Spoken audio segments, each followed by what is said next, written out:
Welcome, everyone, to another episode of Shakti Pulse, where we glean insights from industry titans for the benefit of startup founders.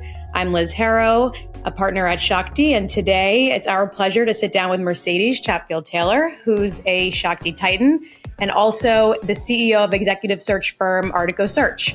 And Mercedes is the go-to search partner for venture capital and growth equity firms and their portfolio companies. First and foremost is, really decide what it is that you need. There's some big themes in terms of getting it right, but first make sure you know what you want. So, what do you want this person to do? What does first year success look like? What does second year success look like? A generalist is not what you need in a startup. You need somebody who has the right background from a domain perspective, from a functional perspective, is obviously going to be a great addition to the team culturally.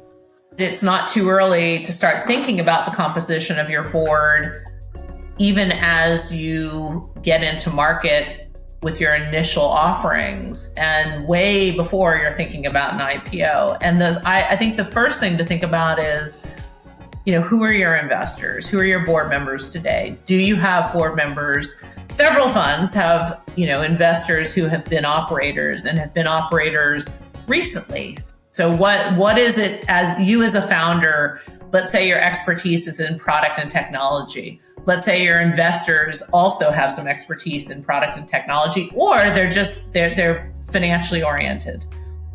If that's the case, then maybe voice of the customer is missing. Maybe the voice of global brand is missing. Maybe you want somebody with some marketing chops.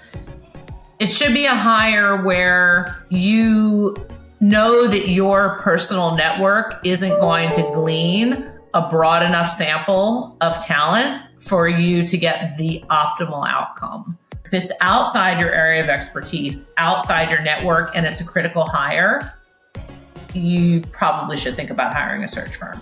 One of the things we help clients build, and most search firms will help you build, I hope, is a scorecard. So it's like a rubric, which is essentially the 4 or 5 must-haves in a role. And once the CEO agrees that those are the things that they want functionally, from a domain perspective, from a scale and scope perspective, from those first-year deliverables perspective, from a culture perspective, because culture really does sort of trump everything, then the feedback that they give you on the candidates is framed around that criteria. I love the direct calls, incoming calls to take on, a CMO project, a CRO project, whatever. But ask your board who they've worked with successfully. Just know that every single hire is setting the bar for every other hire. So your first of is arguably your most important hire at any given time.